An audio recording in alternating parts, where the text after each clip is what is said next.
G'day, it's your old mate Matthew here. Welcome to the Yarnsman podcast. In this episode, we have a good yarn with Oliver Bruce. We talk about community building and the ManKind project and a whole lot of other really interesting tangents on psychedelic therapy, doing cool shit and bringing amazing people together. Ollie even shares a poem that he'd written himself, and that's the really special moment. Hope you enjoy the yarn as much as I did. Hello and welcome to the Yarnsman podcast. Today we have Oliver Bruce with us, well, online. Yep. Ollie is an investor, community builder, and connector. Love that. How are you, mate? Yeah. I'm great. Thanks, Matt. It's lovely to see you. Likewise. Well, we'll jump straight into it. What have you struggled with in the last week? Oh, yeah, like weight, which is, it's been a perennial thing, but like this year in particular, I've really sorted myself out and said, like, Oliver, you're 38. There's no excuse anymore. Go get yourself sorted with, I hired a personal trainer at the start of the year, and I'm like fitter than I've been in probably my entire life. And it's still just, I wake up in the morning and I look at myself and I go, the same, comparisons to theft of joy and all that sort of stuff. But yeah, that's where that's one that I've constantly struggled with. And it's very interesting because my personal trainer's been like, mate, do you know how many people would kill to have your shoulders or kill to have your, I'm a big guy, I'm 6'2", like 110 kgs, like I'm strong. And others would love for this. And I'm like, man, I just wish some days I wish I wish I was a lighter version of myself. So yeah, there you go. Well, there we go. Thanks for the honesty. What do you want to work on the next week? Oh, well, I've got I'm hiring somebody for my company at the moment, and that's the first time that I've really hired.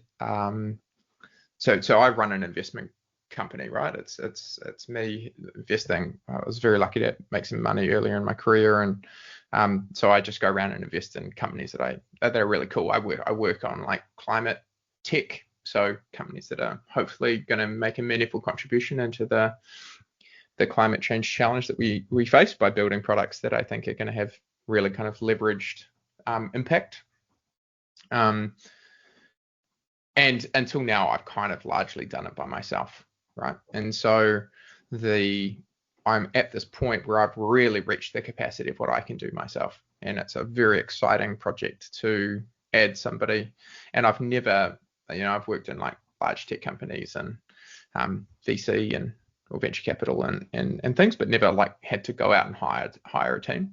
And so this is a joy. I understand why people love recruiting, especially for someone like me who's just like a total extrovert. It's like, oh, I get to talk to people about what they want to do in their lives and like have meaningful, because it's like, yeah, okay, I can talk to you about your analytical skills and stuff, but really like I want to understand in your soul like what you want to do with your life.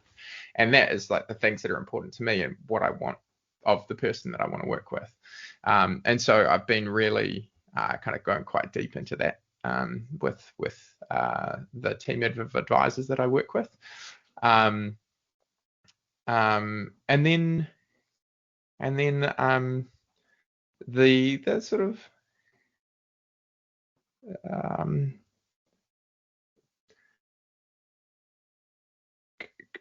like gratitude. Man, my life is good. I say that. I know a lot of people are struggling. I almost feel guilty saying it, that my life is good, but like my life is really good. And just being grateful to be on the journey with the people that I'm on it with. Those are probably the two big things that I want to work on this week. So. Well, is that sort of? I won't jump to the next question yet because I wanted to ask a question about recruitment and you connecting with people. How do you feel about when you meet somebody, you connect with them, and you have a fantastic yarn, and then you're like, oh, hang on, I need to pull it back and be objective here. Do you have that problem? Yeah, and I also like, I'm a sensitive person, and I think what the other thing I've been in, right, is like I meet people who I think are actually really cool, but they're not Mm. quite the right fit or something. And I've been in this dance of like trying to have a conversation with them, knowing I'm just about to at the end say, hey, look, I want to be able to connect with you and be honest with you, and I want to be honest with you, which is like this isn't the right fit for what we need to do, and can I hold your soul, can I hold your soul with Mm-hmm. care and compassion, and at the same time also, and be honest with this. It's like, I'm learning still what I need. Please have grace with me. I'm trying my best here. It's a huge But thing. yeah, man, but the joy of it, right? Like the joy of it's been like a wonderful discovery of mine in the last couple of weeks. I'm like, man, I should go work out how to go out and hire more people. What would it look like to build a really cool team? Because I think this is one of these things of like I have it's a kind of a weird thing, but like I kind of won the lottery, and so I ended up with like I've ended up kind of earlier in my career with like a lot more money than I probably knew how to handle, and I have a mentor of mine who says this thing about like you end up with the money. you may make a lot of money, but you end up with the money that you like have the skills and capability to like husband or to like to intelligently manage. And so the job, right, is for you in particular, or for me, is to like build my skills around being better at this stuff. And there's a real journey of like learning how to trust in that for me. I one of the reasons I wanted to be rich is because my dad grew up in Northern Ireland and came down to New Zealand in like the early 80s. And he was just adamant about like never letting anybody put him in a position where he felt like like he'd left during the Troubles, right? And there was a lot of fighting, and was just adamant he never wanted to go home, and had it kind of inculcated into him by his father, who that like you really learn how to take care of yourself and make a crop. And then my parents divorced, and Dad like always had this thing about wanting to make sure that he was going to be okay, and in that process, I don't think he made particularly intelligent choices or decisions about how he handled the divorce proceedings with my mum, and my mum grew really resentful of that. And so for me, I always had this thing about like make heaps of money, but I didn't ever really trust anybody with anything in that process. And so I'm in this place now of really trying to learn how to trust others and build like being able to let go of this thing that I've built, which has been in some ways like the savior for it's like savior and protector thing for myself of like, I'm going to build this thing, and I did, and I can take care of my mum, and I can help take care of my family, and it's awesome. And I also want to like be a human and not feel like I'm always in this place of needing to provide and it's all on me. And so here's a concept that was put to me at my psychologist appointment this week. Self-worth. Yeah. Self-worth tied up in, so my thing of being get shit done and make things happen, right? Yeah. And so totally. Your self-worth is in creating wealth and the things that go with that? Mate, I just remember when I was young, I was like 12, 13. I grew up in Rotorua, and like I was a weird, intelligent, sensitive kid. And at like 12, 13, I don't say that to like I was a victim in any way. Like I grew up where I grew up, but I never quite fully felt understood. And I was like interested in like how does the world work, and making shit happen. And my parents were going through this divorce, and like obviously the dynamics that happened between mum and dad, and I just remember being bullied at one point and just going like, I'm gonna fucking show you cunts. Like, I'm sorry. No, we say whatever you like here. Yeah, but I just remember like so deeply just this like, I'm gonna show you guys, and like that unconscious driver drove me. Like I ended up going to, I got a scholarship over to high school when I was 16 in Canada, and then like on to scholarship in uni in the US, and then just kept on going with this, like the next steps of like, okay, what's the next thing? What's the next thing? What's the next thing? And like got these, high paying, very high profile, like nice high profile jobs. And it's like but a lot of that was tied, that self-worth thing was tied to I'm going to make money and I'm going to be successful. And it is just, I have noticed myself probably in the last year for the first time in my life going like, oh, like my relationship's pretty good. It's nice. It's stable. I've got a house. I'm lucky to have a house, but I have a house, and like I am settling down. This is a fascinating feeling. I did not anticipate this was going to happen. Holy shit. Yeah, I hear you. Yeah, and I was talking to a really good mate of mine. We in Wellington, we try and get together and have, like, we call it sacred saunas every second Sunday, and it's like a bunch of guys who are here, and a bunch of us, we know each other through the ManKind project, which we'll talk about later, but and other things, so for whatever reason, we were down we ended up not having a sauna. We went down to the beach and had a fire, and we're doing a cold plunge in the middle of winter here.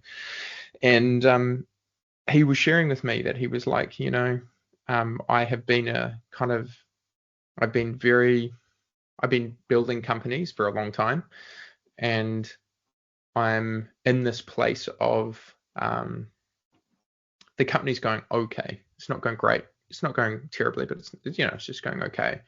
It's a tough time for business at the moment, etc.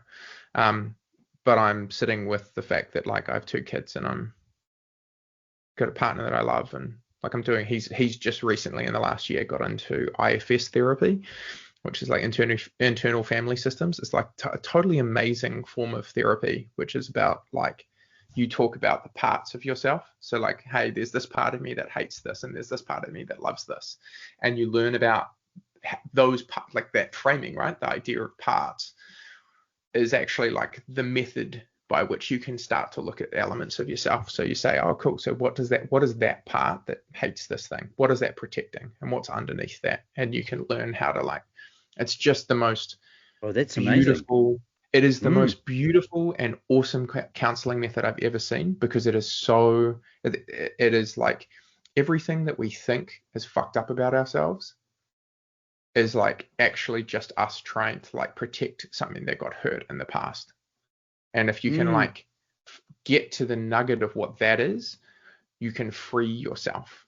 And I have watched him free himself over the last year of, like, he used to come to me and be like, I cannot control my anger. And I think him having kids really got him. And he was like, I can't work out what to do about it. And I was like, look, man, I have a friend of mine who I know, a counselor who does this, and was able to help him out with a session that was assisted with some MDMA, which we can talk about at some later stage too. But like, it was an incredible, like, the combination of MDMA and IFS is like totally mind-blowingly amazing. So while you were talking, I was thinking about my psychedelic therapy experience. Well, we're going a bit off piste here, but this is really interesting, right? I love it, mate. It is here for this. Yeah. And the thing that I got out of my psychedelic, so with psilocybin, was I got to the core of me. And it was a weird one. I almost feel embarrassed saying it out loud and on here, was that I just want to be heard. I want to be seen and heard. Yeah, totally, man. Don't we? And this is the point. Like, I think all of the shit that we see at the moment around and I don't mean to, like, take it out beyond me, but like, if I look at the world at the moment, like, everybody's pissed off about Trump and fucking everything that's going on around the world. And I think genuinely it comes from, like, this inability to learn how to, like, articulate what's going on for ourselves internally. And so it's like, I'm going to project all that shit on everybody else. And it's like, I I genuinely haven't found anything better than IFS and this combo of MDMA, but also the ManKind project, which again we'll talk about in a second. But like those two things of trying to get to that part of yourself that is like, or in particular, no, I'll talk about it for me. The part of myself that was unheard, unseen, scared, worried, and most of it just like it was coming out in ways, and I'll talk about it as like my net worth is my self-worth. All of that stuff, when I really go dig into it, is all about just like, I'm scared and I'm hurt as a 13-year-old boy. In Rotorua, not being like scared about what's going to happen in the world and scared about like, oh, we've got this thing called climate change, or we've got all of these things that are wrong with the world. And I don't feel good enough to be able to go solve all of that crap myself. But I need to, because oh man, we're getting really deep into it. Okay. Well, my thing was I learned it's like, yeah, it's because mum and dad, when they split up, it's like that was my world. And I wanted my world. If I was a really good boy, if I could solve all of that shit, maybe my family would be able to get back together again. And it was a totally unconscious thing that I did, and I still do. And I'm like, as the process of my 30s is trying to unpack that shit, is and just free myself, right? Like free myself to like be here and enjoy, and like hopefully create meaningful difference and support people to do good shit. So we're going to take this a step further, if it's okay. Go for it. Doing this work, and I guess we keep referencing the ManKind project, we're going to get there. Yep. When you do this self work, how do you make sure that it's integrated into your life, that you continue to be aware of all the learnings, if that question makes sense? Yeah. Community. So the right like people finding, around you. Yeah, like finding. I have fought. I have fought really hard to find people that I'm like, you see me for who I am, you see what I'm trying to do, and you know, and like that, finding those people as like the touch point of being like, when I'm in relationship with you, that part of me gets honored and seen. And if I go too long without enough of that connection, it's like, right, man. So like I have this big thing about, because I feel for a lot of men in New Zealand in particular, where it's like you're sitting around and you've got a bunch of guys, and like for whatever reason you want to talk about shit that's going on at home or whatever, or the deeper, harder, vulnerable shit of like what happened to mum and dad, or my kids have been taken away from me, or I'm struggling with whatever the fuck it is, right? And you try and bring it up, and it's just like, what are you, a puff? Or this super, like, I just don't think it serves anybody. And yet I did not know this world existed of other men who existed who like were like, yeah, man, that's fucking completely reasonable. You feel shit about that. Or like, we see you, oh, it's great, you do great work, and like that are there to champion me and love me. And like, I did not have those friends growing up. I have found those friends over time. And because I have those, like, you are the people that you hang around, and you are the people you spend time with. And so that is the big thing, right? Like, how do I keep that going? Is like, I find people who I love, and then I work out how to like get them to know each other and build community. And that's why I say I'm an investor and I'm a community builder. It's like, I want to build communities of people who like see each other and love each other and are like here for it. And I'm, I'm super big on family. I don't want to think it's like,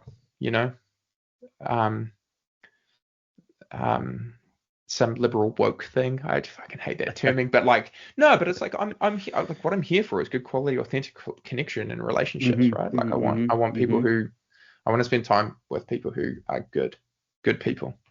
Love it. Awesome. Yeah. What are you grateful for?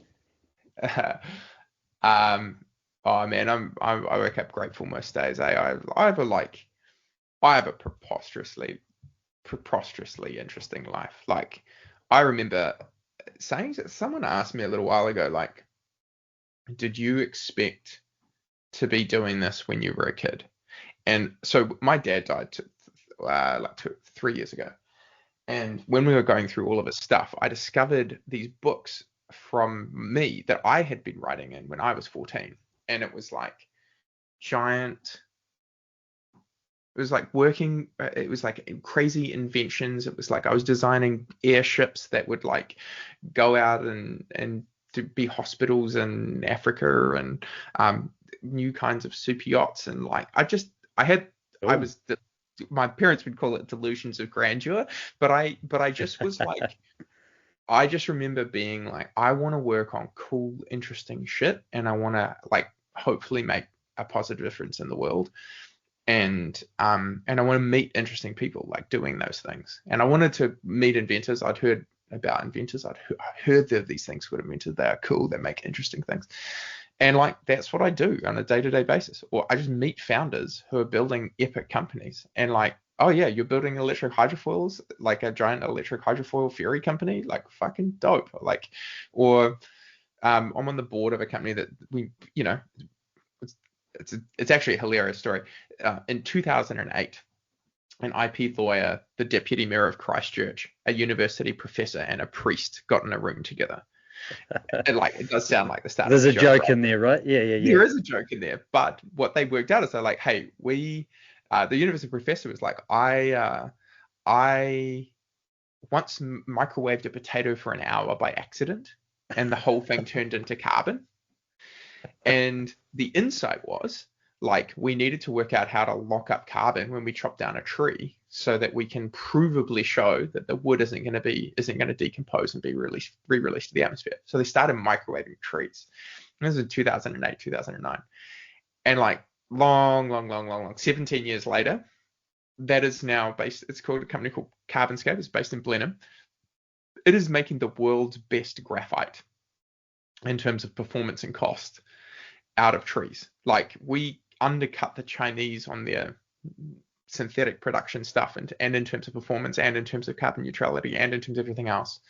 And it's just like, I love stories like this. Like, I love this sort of thing. And so I am very grateful because I get to wake up and do that, and like find those companies and help and support them and give them money and nudge them along. And then I get to meet amazing people like you, and the crew that we got to go do the Dare to Lead course with, which is how we Matt and I got to know each other. And on the like, it helps obviously having a little bit of money to go and give away and stuff like that. But like, I get to go and find really cool leaders in the community and say, how can I help and support you, and like, love what you're doing. It's great. So and then I have a big family and good friends, and I eat well. So there's lots to be grateful there, Matt. Yeah, awesome, mate. Awesome, love it. Yeah. And now we'll get on to the big question. What gives you meaning? Oh, well, it's all that stuff, right? So it's like, it's working on cool projects and having fun. So one of the other projects I've got going at the moment with my brother and my brother-in-law is like, we started a whiskey company, and it's accelerated aged whiskey. So we can make 12-year aged whiskey in 2 weeks using this technology out of a company in Auckland called Reactor. And those guys are selling it to like the big dogs globally. But he has a test reactor, and he did some test runs for us. But he can't legally call it whiskey, and so he gave it to us and said, "Oh, like, yeah, it's whiskey. Like, you would taste that and go, shit, that's whiskey. That's amazing whiskey." But I can't legally call it whiskey in Ireland or Scotland because it's never been barreled. And I was like, great. Separately, I invested in a cryptocurrency called Dog with Hat just because I thought it was a very funny joke. Everybody else has Doge. This one has a hat. It comes with a hat, and this ticker was with. So anyway, I was like, you can't call it whiskey, but can you call it whiskey? And yeah, so we've ended up with 1,000 bottles of this stuff, and it's like bottles of whiskey with a hat on it, and it's very funny. And we're like, if for a very particular niche of the internet, this is going to be a real, it's going to be catnip. But yeah, so like the part, right, is like I get to work on fun projects. I get to work with cool people on things, and more than that, like I also get to do men's work and the stuff, so like community building. I'm becoming a marriage celebrant. Like all of that stuff is fun and cool, but it's in service to this idea of like authentic connection, right? Like what's the stuff that's really important? And at the end of my life, similar to you, right? Like, so I had a psychedelic experience a couple of years ago, and I came out of it. Like I had the visualization that I give myself is that I was like a golden orb spinning through space, and I had my arms out, and on either side of my arms were my brother and my sister, and we were just like looking at each other and frothing about how incredible it was that we got to like do this. We got to like be siblings together in this experience of this particular life, and then for the next, what I think was a couple of hours, I got told it was a couple of hours, it felt like about 10 minutes. I just went around and met all the other golden orbs, and I was like, what are you here for? Like, what are you doing? And it was just this really strong feeling when I was there that it was like, I've been here before. This feels more real than the stuff that I do back on Earth in my human meat sack body. And like the whole purpose of being here is to like love well, do like be in service and love well. And Amazing. that part, right, is like being just, I think I forget it all the time, and then I come back to it, which is like, what's the stuff that has meaning? It's like what matters most, right? It's like good quality connections and authentic and being there for people who need it. So Well, amen. Yeah, I couldn't agree more. That's fantastic. Let's jump into the ManKind project. So, what is it, and what was your journey to it? Yeah. So maybe I'll start with like how I came across it, which is when I was a kid. My mum and dad, as I said, got divorced when I was 13, and my dad went on this men's weekend workshop thing with a friend of his from Rotorua. And I just remember kind of this like yearning of like, that sounds cool. And I ended up talking to his friend about it, and it was like, I was 13, so I was obviously a bit young. But he was like, yeah, it's a way of initiating into manhood, and it's an initiation. And I go, okay, cool, initiation, whatever the hell that means. But I've always felt this like really deep sense of like, I'll do one of those one day. And then, as I said, I got this scholarship, went off to Canada, ended up in the States, and then moved to Qatar, got married, ended up living there for a couple of years. And then came home in 2015, and my partner and I, my wife and I, it became clear that like we just wanted really different things in our life. And so we ended up divorcing. And it was in that moment of the like, I'm totally fine. I'm working really hard. It's very normal that we wouldn't want these, it is just a divorce, and like I came across a guy at a party, and I don't know, I just identified with him, and I said, look, you're working on cool shit, like let's go and hang out. And we went to have brunch, and then he said, look, I'm going on this thing called the ManKind Project. And I was like, I know what that is. Like, can I come? And he was like, yeah. So I went the next weekend, and I tell you, like, I delineate my life like before and after that event. Like, it hit me like a truck. Like, I was didn't even know it, and I was so ready to be. Maybe I'll start like this. the question they ask you when you walk in is, what sort of man do you want to be? And they don't try and tell you what kind of man you should be. They just say, cool, what kind of man do you want to be? And we'll take you through a series of exercises that helps you identify what sort of man you say you want to be, and then how are you not being that in your life? And like, I can tell you, man, nobody had ever fucking asked me that question before. And that was such a, like, it for me, right? Like, it just ripped me open in a way that was so raw that I was like, I have this glimpse of a life that I want and how I want to be in the world, that's courageous and loving and present and not scared of what the others think. And I don't know how to get there, but maybe these guys will, maybe there's like a way that I can get there if I they had given me a glimpse on that weekend of what that could look like. And so subsequently, right, like I went, and I remember walking around after that weekend and just being like, I don't know what the hell's just happened, but I feel like I've had a cork. I'm like a fountain, and I'm like, I've had a cork on it and someone's pulled the cork off, because I was just like, I'm just unleashed. And it was mostly like, I felt like I just direct love at people. And it was like, yes, it's a high and all these things people talk about going on these, you go on like a personal development course or whatever, but it was like deep and sacred for me. So that was my journey. But what it is, I mean, I don't want to reveal the details of it, because that's the joy of it, right? Like, you turn up and you don't know what you're going to get. Like, everybody has a different weekend, and people have, quote unquote, the weekend at different points. Some people, there's lots of different experiences on that thing.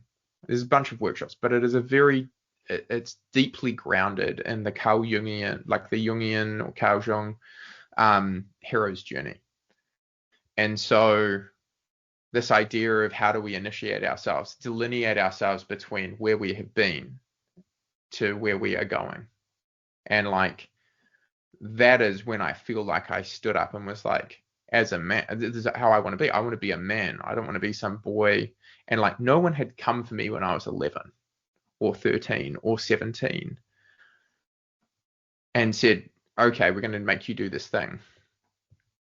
And in New Zealand, like, I wasn't here for it, thank God. But like, the only thing we can do is we say, like, go and drink a yardie on your 21st, and the whole mark of a man is like how short a time he can drink 2 liters of beer in. And it's like, I mean, sure, man, like, sure, if that's what your thing is, great. But like, I just know that there is such a rich and like possible world of initiation into like the sort of person that you say you want to be, and then like being in a community of men who will like fucking hold your feet to the fire and love you, and not let you shy away when you say like, oh, that's hard, or this is a bit shit, or and a lot of it comes down to so for me, a lot of it came down to owning the shadow, which is we talk a lot about shadow work, right? Like the parts of ourselves that we hide, repress, and deny. And it goes back to the same thing I was talking about earlier with the IFS. It's like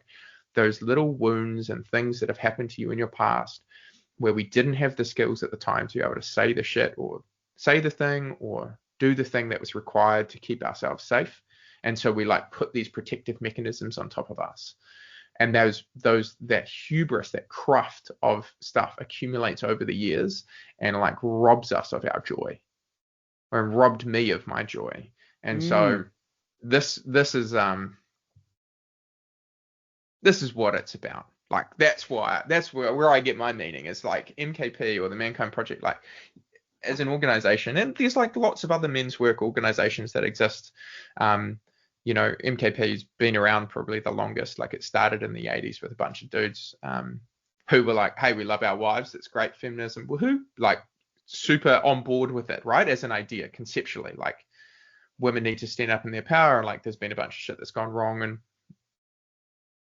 not gone wrong, but it's like there's just a bunch of stuff like, principally, women should be able to be empowered, have the freedom and choice to do whatever they want. Mm-hmm. But where do men 100%. stand in that? Where is there space for men who are mature in their masculinity to turn up and honor them for that, but also honor themselves for like the beauty of masculinity, the strength, the like honor, the virtue, the like that shit. When I hear you talk about this, I think of, well, the question is this a process journey to give yourself permission to be the person you actually want to be? That sounds excellent, Matt. Yeah. Yeah, I mean, all of this is right. Like, I think that's what life is about. Is like, hopefully, over time, we give ourselves more and more and more space and permission to be the sort of people that we say that we want to be. And I see that with like older people. I have a lot of friends who are in their like 70s. I don't know how I've ended up with them, but I enjoy meeting interesting people, and like a bunch of them are in their 70s, and like they could not give a flying fuck about the like you because and they're just like I just don't care anymore. Like what matters? And for them, it's like it's family, and it's about the journeying inside, right? The journey into the like what's the whole point? And I hope that I get there sooner. You know, like I'm This is such an interesting thing of how do you. It's kind of almost back to like the psychedelic integration piece, but how do you live? How do you live in normal society with this? Yeah. Do you have you, very randomly, but have you seen the movie About Time? No. It's such a good film. It's about the story of a guy who's from a family that can time travel. Okay. And so the father on his 21st birthday, I think it's his 21st or 18th, might be 21st, takes him into a closet and says, "Hey, so you've inherited the right to be able to time travel. You didn't know this, but you can. All you need to do is go find yourself a closet, think about the time you want to go back to, close your eyes, and you go back there." And it's this sort of it's such a well done film of like, what would you do if you could time travel? And he uses it to like try and live a deeply meaningful life. And I don't want to give away the punchline, but the where they land is just this beautiful place of like, if you knew that you could continue to relive every moment over and over and over and over again until you get it absolutely perfect, like, do you?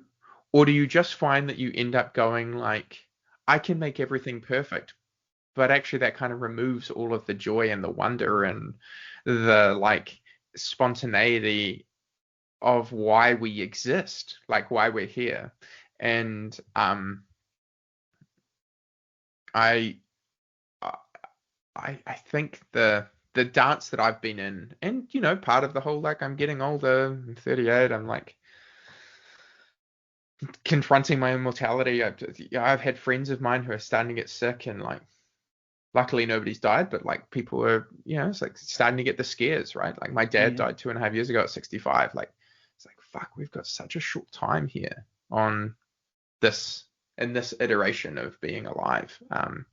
Like how to use it well. So MKP, to circle back on the MKP thing, like just the part that I get to it is like it is a method similar to how I imagine people have. We don't want to have religion these days because religion's been tied to all this other fucked up shit, but we still yearn for community, we still yearn for authenticity, we still yearn for answers to deep connection to these big questions of life and the challenges and like how do we get to it. And yeah, it's a way. There are many ways, but it's a beautiful way, and it's a really rich way. Well, there's one coming up down here, right? Where, there is. How and when can people do it? October 15th to the 17th in Staveley. We're going to do our first one down in Christchurch, which is about 45, 50 minutes out of Christchurch, under the Alps, or the Kind of near foothills of the Alps. And near Methven, yeah, yeah. yeah, totally. And yeah, so look, we've obviously we're very excited about it. I think it's going to be really cool to get an experience, get some new energy. There's a really cool community of guys who have done the ManKind Project weekend, who live down in Christchurch, who have been putting in a lot of effort and energy to try and make that happen. So yeah, if this sounds like this sort of thing, like it's actually, if you're up for, I've got a poem that I read every so often, that I'd love to Please. share on this. Okay. I was going to say, it makes more sense if you grew up reading Harry Potter as I did. But cool. It's called Giants. When I was 11, no giant came for me.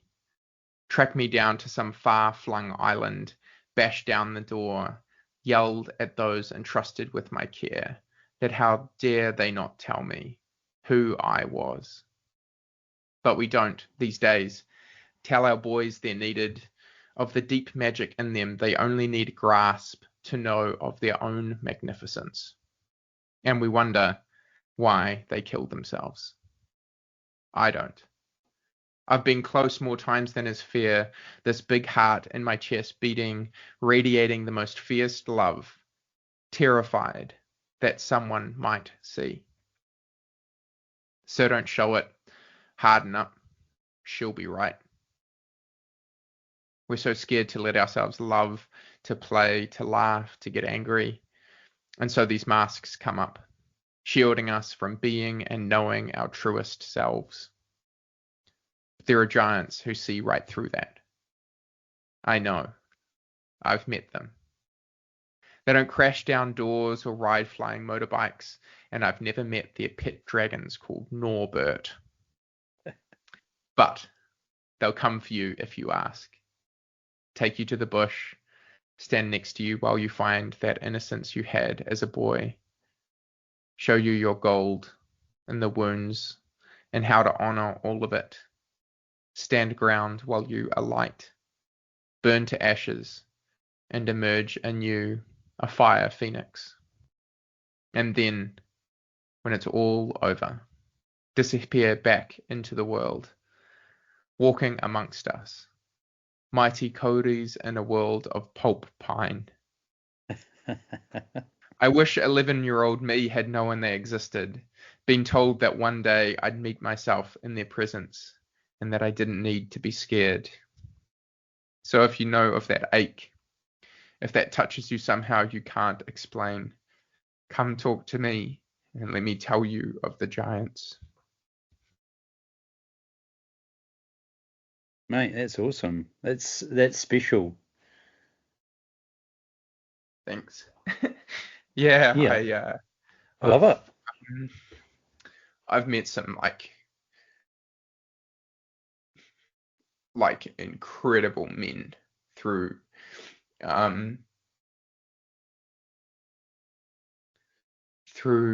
that organization and the like the corresponding communities that it connects to.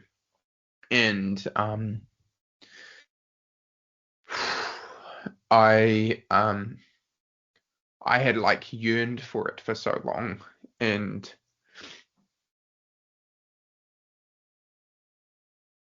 it is like one of these things that when I know that when I met these guys and was like, what the fuck just happened to me? Like this is like magic. Like it's genuinely like magic. Every so often I get poem downloads.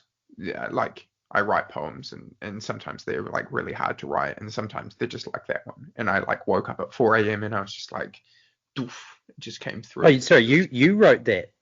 Yeah. Oh, whoa. Oh, that's like, that is fucking fantastic. Oh, well, yeah. Yeah. Sorry, I probably didn't make that clear. Yeah, yeah. Yeah. Anyway, it's one of them. So, um, Wow, mate, mm, that's amazing. I've met other guys who have got into poetry but I've not heard anything like that. That is wow. Um, when I was listening to that, there's a question that's been popping up more and more for me recently, and the yarns that I'm having is, who were you before the world got its hands on you? that is such a good question, man. That's such a Right? good question. Yeah, And there's a totally. whole that sort of thing's coming up. Who were you before? Who do you want to be? What's the man you want to become? All links Yeah, together, right? yeah, dude, that is such a good question. You should make that one of the questions that you start off with. But 100%. um, to answer that question, it was like, man, at 9, man, like it was about 9. I was like, I was, I was, I was like such like this mix of being like knew I wanted to do cool stuff in the world, operator.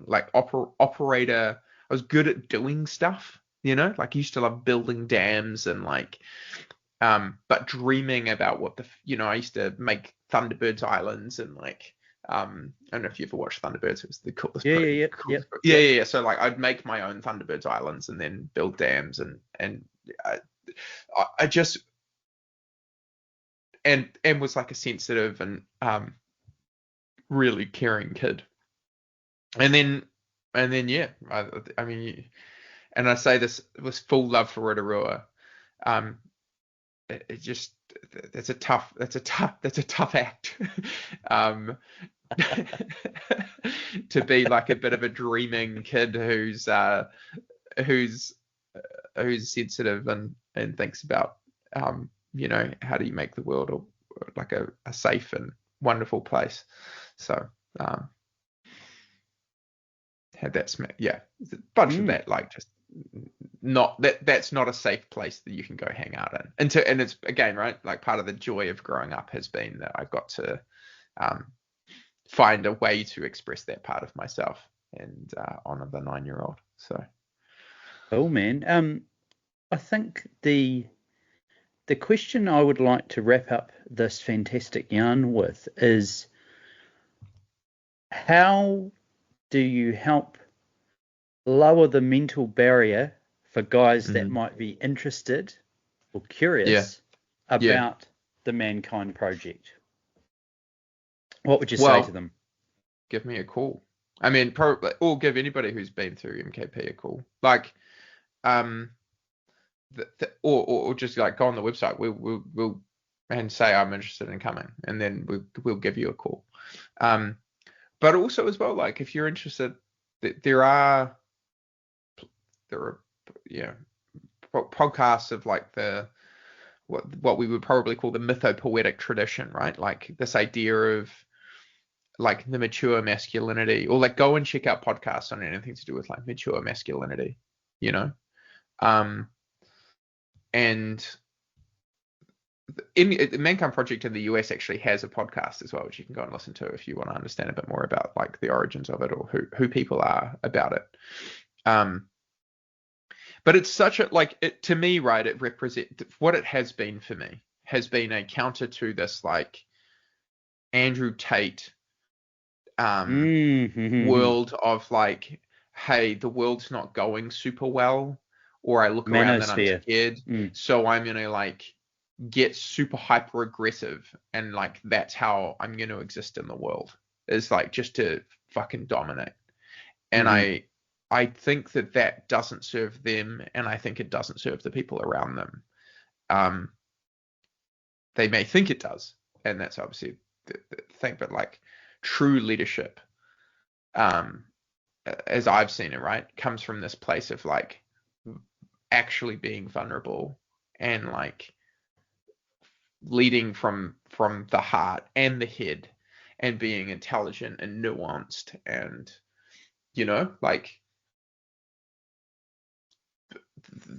so I hope that there are that there is going to be more and more of this happening in the world, right? That the mature as a kind of cultural adjustment to what I think we've seen to date, that there will be a kind of a rise of this hopefully more mature masculine version of how to operate in the world. But it doesn't naturally happen, right? Like there are certain, like there's a long history of tradition around this stuff that like we can tap into, but we've just completely fucking forgot about it. And I say that like I grew up, my dad's from Northern Ireland, like I grew up as an immigrant's kid, like even though mum was from here, like mum's a fifth, sixth generation Kiwi, and like we just don't have cultural institutions that like, or traditions that I think serve us to go into that, like how do we go and be in a good way with each other in our families or in our communities where we're in this way of being, right? And so that's a learnt skill, and MKP is one way to learn about it. It's a good group of guys, and there's some real beauty in the community that is there. Yeah, hopefully that helps. I'd love to chat to anybody who wants to come, Fantastic. Well, I mean, I'm hoping to be there. I mean, I think it's going to be, if I'm physically able to be there, I will be there. So there's a draw card, or it might be a repellent. I'm not sure, but we'll see. It'd be a draw card for me, Matt. But I understand. If they've listened to us drone on for a good like 45 minutes, hopefully that's enough of a draw card for them too. Yeah. Just come and experience it. Well, look, Ollie, I love your work, mate. I admire who you are and what you're about. So just keep being you, man. And thank you so much for your time. Very mutual, man. Very mutual. As soon as I had the chance to meet you, I've been stoked and just love what you're doing. Like, I think it's so important, right? And like, it's the journey, right? Of like, how do we get ourselves to be more, how do we open ourselves up for these kind of new potential ways of being? And I think you do such a good job. And like, fuck, you're courageous, bro. Like, shit, you're doing shit I wouldn't do, or I wouldn't have the courage to do myself, of like going and talking to tradies at 6 a.m., talking to them about I don't know if I have. I don't know if I have courage to do that again, but look, it's an interesting dynamic, right? And I'm going to say this to anybody who's listening to this who might be in a group of and I have nothing against traders. In fact, I'm a giant fan of traders. Bunch of families tradies, there's a real culture about tradies that's hard. And if you listen to this and you go, if there's anything that I've said or anything that Matt said, like, I just the opportunity. I just feel like there's such an opportunity I would love to see tradie culture evolve, and I'm super. I've met some beautiful builders. That's all I can say. Jesus was a carpenter. Yeah. There we go. yeah. Cool, man. Hey. Well, pleasure to be able to help out, and hope we see some of you boys in Christchurch in October. Thank you very much.